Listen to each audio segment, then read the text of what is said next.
Assalamualaikum warahmatullahi wabarakatuh. Perkenalkan saya Adia Sedan Wiguna dengan NIM B2A020024, jurusan Statistika Universitas Muhammadiyah Semarang.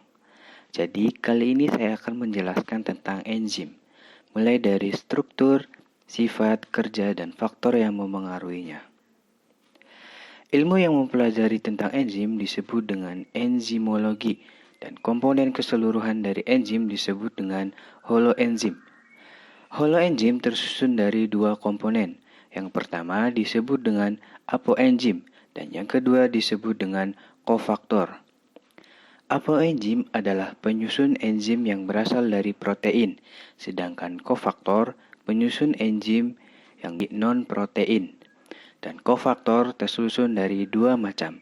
Yang pertama ada disebut dengan koenzim, dan yang kedua disebut dengan gugus prostetik. Koenzim tersusun dari senyawa organik, sedangkan gugus prostetik tersusun dari senyawa anorganik. Pada enzim terdapat sisi aktif. Sisi aktif adalah tempat berikatan dengan substrat pada saat terjadi reaksi. Sedangkan bagian lain dari sisi aktif disebut alosterik. Enzim memiliki beberapa sifat. Yang pertama, karena enzim tersusun dari protein, maka enzim adalah protein.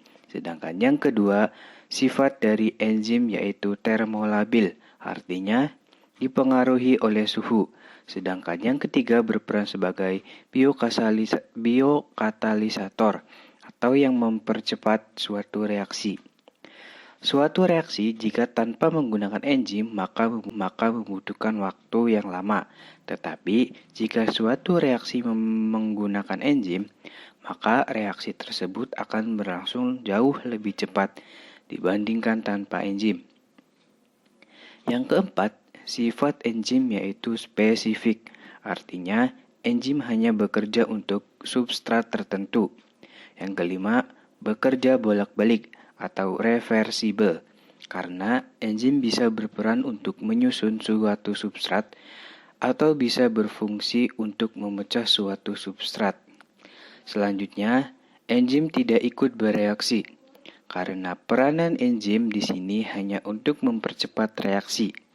Selain itu, enzim juga berfungsi untuk menurunkan energi aktivasi. Untuk memecah suatu substrat, maka memerlukan energi yang disebut dengan energi aktivasi atau energi bebas. Jika suatu menggunakan enzim, maka membutuhkan energi yang lebih lama dibandingkan dengan reaksi yang menggunakan enzim. Karena jika suatu reaksi yang menggunakan enzim, maka akan menurunkan energi aktivasi. Jadi, energi yang digunakan jauh lebih sedikit dibandingkan tanpa enzim. Berdasarkan cara kerjanya, enzim dibedakan menjadi dua macam. Yang pertama ada teori lock and key, atau yang disebut dengan teori kunci gembok. Menurut teori lock and key, sisi aktif dari enzim bersifat spesifik dan tidak fleksibel. Maka bentuk enzim dengan bentuk substrat memiliki bentuk yang spesifik sampai menghasilkan produk yang berasal dari substrat. Tetapi bentuk enzim atau enzim tidak ikut bereaksi. Kemudian yang kedua, teori induced fit atau teori kecocokan yang terindustri. Berbeda dengan teori lock and key. Menurut teori induced fit ini, sisi aktif dari enzim bersifat fleksibel, meskipun bentuk enzim dengan bentuk substrat tidak pas, tetapi enzim akan menyesuaikan bentuknya dengan substrat, sehingga terjadi reaksi untuk menghasilkan produk yang diinginkan.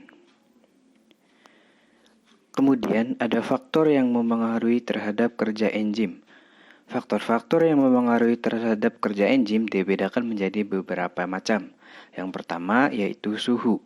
Karena tadi di awal sudah dijelaskan bahwa enzim bersifat termolabil.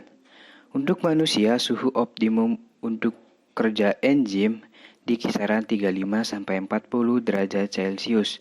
Meskipun pada bakteri tertentu ada yang mampu mencapai 70 derajat Celcius untuk suhu optimumnya. Selain suhu, ada pH atau derajat keasaman. Enzim hanya bekerja pada derajat keasaman tertentu, tergantung jenis enzimnya. Karena umumnya bekerja pada pH antara 6-8. Tetapi ada juga enzim yang bersifat bekerja dalam kondisi asam, seperti enzim-enzim yang ditemukan di lambung. Ada pepsin dan juga renin. Kemudian, ada juga enzim yang efektif hanya dalam kondisi basah. Contohnya, enzim-enzim yang ditemukan pada usus 12 jari, seperti tripsin dan juga amilase. Maka, enzim yang efektif dalam kondisi asam tidak bisa bekerja pada kondisi basah. Begitupun kalau enzim yang bekerja efektif dalam kondisi netral, itu tidak bisa bekerja dalam kondisi asam maupun basah. Selain derajat keasaman atau pH, juga ada konsentrasi. Konsentrasi di sini kita bedakan menjadi dua macam. Yang pertama, ada konsentrasi enzim dan yang kedua ada konsentrasi substrat. Semakin banyak enzim, sedangkan substratnya sedikit, maka reaksi akan berjalan dengan cepat. Begitupun sebaliknya. Jika substratnya banyak tetapi enzimnya sedikit, maka reaksi akan berjalan lambat. Yang terakhir yaitu inhibitor atau penghambat. Penghambat di sini kita akan bedakan menjadi tiga macam. Yang pertama, ada yang disebut dengan inhibitor kompetitif. Inhibitor kompetitif akan bersaing dengan substrat untuk menempati sisi aktif dari enzim. Sehingga jika inhibitor sudah menempati sisi aktif enzim, substrat tidak mampu bereaksi dengan enzim. Yang kedua, inhibitor non-kompetitif. Inhibitor non-kompetitif tidak menempati sisi aktif dari enzim, tetapi menempati bagian allosterik dari enzim, sehingga mengubah bentuk dari sisi aktif enzim. Jika sudah berubah, maka substrat tidak bisa bereaksi dengan enzim. Dan yang terakhir disebut dengan inhibitor umpan balik.